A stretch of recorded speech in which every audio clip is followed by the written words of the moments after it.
चुनावी समर चल रहा है और लगातार विपक्ष भी हमलावर है। हर कोई अपने अपने एजेंडे की चर्चा कर रहा है कि हम करना क्या चाहते हैं। शिवपुर विधानसभा से सुभाषपा, सुहेलदेव भारतीय समाज पार्टी, अपना दल, महान दल, तमाम घटक दलों के माध्यम से प्रत्याशी हमको बनाया गया और जो हम लोगों ने लगातार बड़े बड़े मंचों से या फिर क्षेत्रों में प्रचार प्रसार किए कि उत्तर प्रदेश में सबसे पहले महंगाई को रोकना है और एक नारा हम लोगों ने दिया था कि जब तक भाजपा की विदाई नहीं तब तक कोई ढिलाई नहीं। बंगाल में खेला हुआ था, उत्तर प्रदेश में खदेड़ा होगा। और आप भी देख रहे हैं और आपके ही चैनल के माध्यम से हम लोग देख रहे हैं कि जो मुद्दों को लेकर के, वो मुद्दे जो सुहेलदेव भारतीय समाज पार्टी, समाजवादी पार्टी ने तय कर रखा है कि उत्तर प्रदेश में सपा की सरकार बनती है, अखिलेश यादव जी मुख्यमंत्री होते हैं तो सबसे पहले 300 यूनिट बिजली समस्त प्रदेशवासियों को निःशुल्क दिया जाएगा। हम लोग चाहते हैं कि उत्तर प्रदेश में जातिगत जनगणना हो, उत्तर प्रदेश में गरीबों का निःशुल्क इलाज हो। जो उत्तर प्रदेश की शैक्षणिक व्यवस्था है, गांव के प्राइमरी विद्यालय 21वीं सदी चल रहा है और 21वीं सदी के दौर में आज भी गांव के प्राइमरी विद्यालय में पढ़ने वाले बच्चों के झोले में थरिया, गिलास, कटोरी जा रहा है। उनके झोले में, उनके बैग में अच्छी किताबें नहीं हैं। तो हम लोग सरकार बदल करके उत्तर प्रदेश में हम लोग चाहते हैं कि दिल्ली के तर्ज पर स्मार्ट क्लास और स्मार्ट स्कूल की व्यवस्था किया जाए, जिससे कि गरीब और अमीर के बच्चे एक जगह पढ़ने का कार्य करें।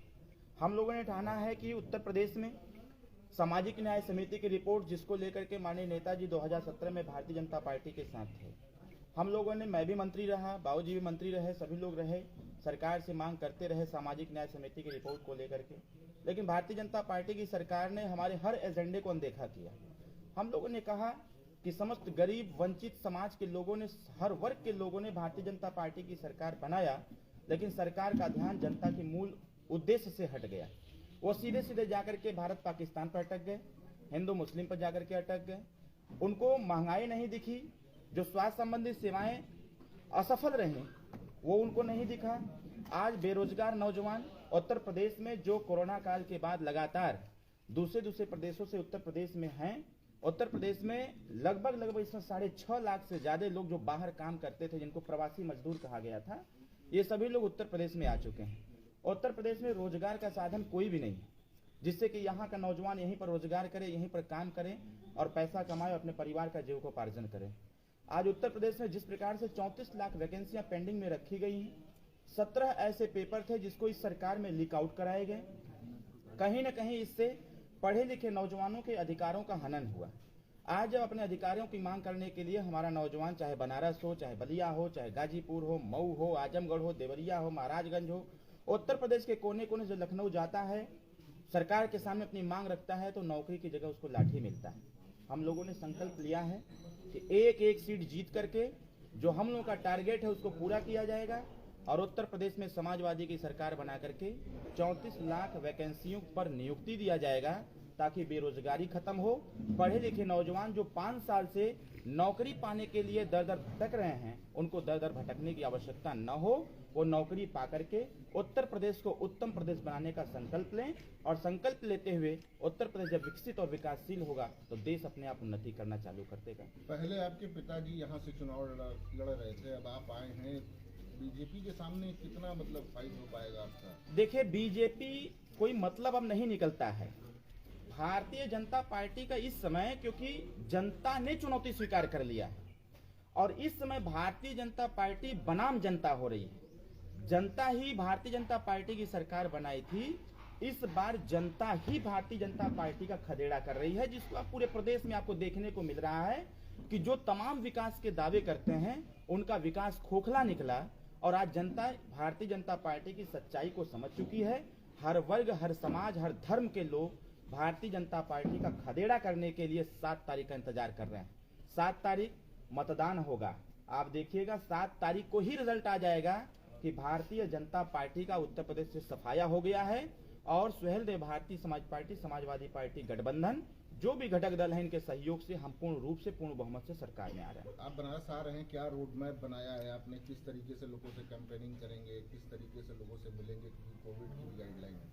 देखिए, कोविड गाइडलाइन का पालन तो एक प्रकार से हम देखें कि सरकार को जो गाइडलाइन देना चाहिए था कोविड को लेकर के, ये सीधे से तौर पर चुनाव पर लागू नहीं हो रहा है। शैक्षणिक संस्थानों में लागू हो रहा है।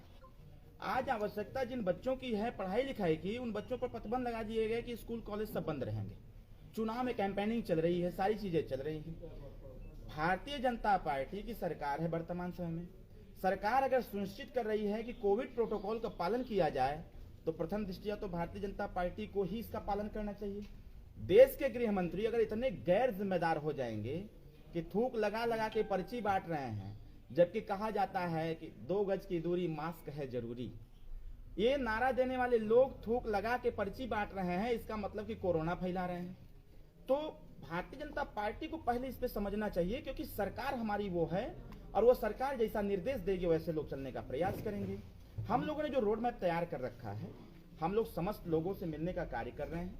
सभी लोगों का पूरा पुरजोर तरीके से समर्थन मिल रहा है। गांव में जाने पर लोग सड़क पर दौड़ते हुए आ रहे हैं, रोक रोक करके कह रहे हैं कि नहीं, इस बार सरकार बदल देनी है। और सरकार बदल करके इस भ्रष्टाचारी, व्याभाचारी, जो भय, भूख, अपराध और भ्रष्टाचार को बढ़ावा देने वाले लोग हैं, ऐसे लोगों का सफाया करके माननीय अखिलेश यादव जी को मुख्यमंत्री बना करके जो विकास की रफ्तार 2017 में रुक गई थी, उस रफ्तार को देने के लिए देखिए, जनता ही मुद्दा है। और हमारी शिवपुर की जनता जिस क्षेत्र में निवास करती है, लंबे समय से हम शिवपुर में घूम रहे हैं। कल भी हमने कई जगह में कि हमारे स्थानीय विधायक ने कोई भी कार्य ऐसा नहीं किया जिससे कि जनता उनको पसंद करे।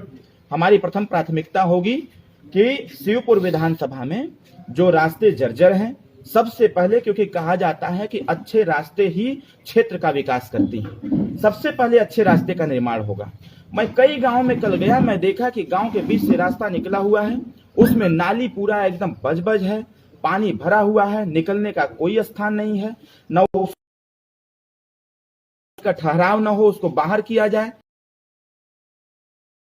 इसके साथ साथ हम लोगों ने कहा है मोहल्ला क्लिनिक की बात, जैसा मैं कह रहा हूं, हम लोगों का प्रयास है कि जब सरकार हमारी बनेगी तो दिल्ली के ही तर्ज पर हम लोग उत्तर प्रदेश में मोहल्ला क्लिनिक का व्यवस्था देंगे कि जो तबीयत खराब होती है या छोटी छोटी जो परेशानियां होती है, तत्काल उनको दवाई उपलब्ध हो जाए और वो ठीक ठाक हो जाए।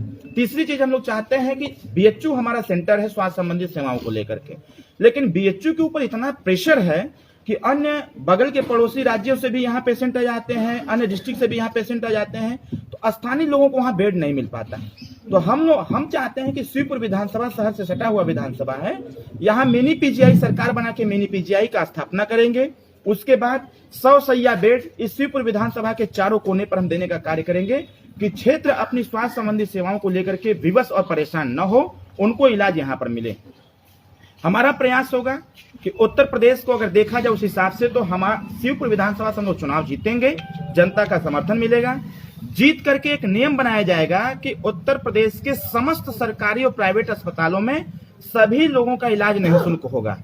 मुझे ताज्जुब होता है, मैं कल कई जगह अपने संबोधन में मैंने कहा, यहाँ के जो विधायक हैं, माननीय शिवपुर के माननीय विधायक जी हैं, स्वास्थ्य संबंधी सेवाओं को सुदृढ़ रखने के लिए लगभग 5 करोड़ रुपया से ज्यादा 5 साल में उनको लेना चाहिए था, और वो पैसा आया हुआ है पूरे क्षेत्र में। कल हमने पूछा कि क्या किसी को स्वास्थ्य संबंधी सेवाओं के लिए, जबकि नियम में है कि 500 रुपया से लेकर के 25 लाख रुपया तक का अनुदान विधायक जी के माध्यम से क्षेत्र की जनता को देना चाहिए था इलाज के लिए, लेकिन मैं जहां मैं गया सबसे पूछा, लोगों को जानकारी भी नहीं है, तो मांगेंगे कहां से। ये विधायक की नैतिक कर्तव्य जिम्मेदारी है कि वो गांव के लोगों को बतावे कि अगर आपकी तबीयत खराब है, गंभीर बीमारी से परेशान है, तो आपको अपनी जमीन जायदाद बेचने की आवश्यकता नहीं है, आपको अपनी जेवर गिरवी रखने की आवश्यकता नहीं है, किसी से कर्ज लेने की आवश्यकता नहीं है, आपको पैसा मैं दूंगा। ओम प्रकाश राजभर जी, हम लोग मिलकर के 7.5 करोड़ रुपया हम लोग ने देने का कार्य किया, तो यहाँ भी हो सकता था। हमारा दूसरा विकल्प यही रहेगा, जनता मौका देगी, उनको स्वास्थ्य संबंधी सेवाएं एकदम फिट किए जाएंगे, और जिसको जितना पैसा लगेगा इलाज में, उसको हम देने का कार्य करेंगे। चौथा चीज है हमारे बुनकर समाज के लिए। आज बुनकर समाज के लोग उत्तर प्रदेश और हमारे इस शिवपुर विधानसभा में बहुत परेशान हैं। उनका लगातार हम लोगों को, जब हम लोग सरकार में थे तब भी मैसेज आते थे, जब हम लोग सरकार के विपक्ष में आए, आक्रामक होकर हम लोग बोलना चालू किए, भारतीय जनता पार्टी के एजेंडे को लेकर के हम लोग जब बोलना चालू किए, उनके घोषणा पत्र को लेकर बोलना चालू किए, तो बुनकर समाज का हमारे पास एक रिक्वेस्ट आया हुआ था, एक ज्ञापन आया हुआ था कि हम लोग सबसे ज्यादा परेशान हैं अपने जो बिजली को लेकर के कि जरा सा कुछ होता है लोग हमारे कनेक्शन काट देते हैं। हमारा प्रयास होगा कि बुनकर समाज की बेहतरी के लिए, उनके परिवार के जीविकोपार्जन के लिए और बुनकर कुछ अच्छा कर पाए जिससे कि बनारस में एक अलग पहचान दे सके वो, उसके लिए हम उनको निःशुल्क बिजली देने का कार्य करेंगे।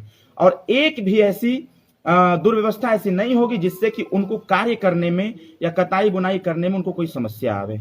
यहाँ जो हमारा युवा समाज है, युवा समाज बनारस नजदीक है, रोजगार के जो अवसर हैं वो मिल नहीं पाते हैं, लोग परेशान होते हैं, दिन भर मेहनत मजदूरी करते हैं, फिर भी वो धन अर्जित नहीं कर पाते हैं जिससे परिवार को विकास के रास्ते पर लेके जा सकें। हमारा प्रयास है, क्योंकि जब मैं मंत्री था तो लघु उद्योग विभाग का मैं मंत्री था, तो हमारा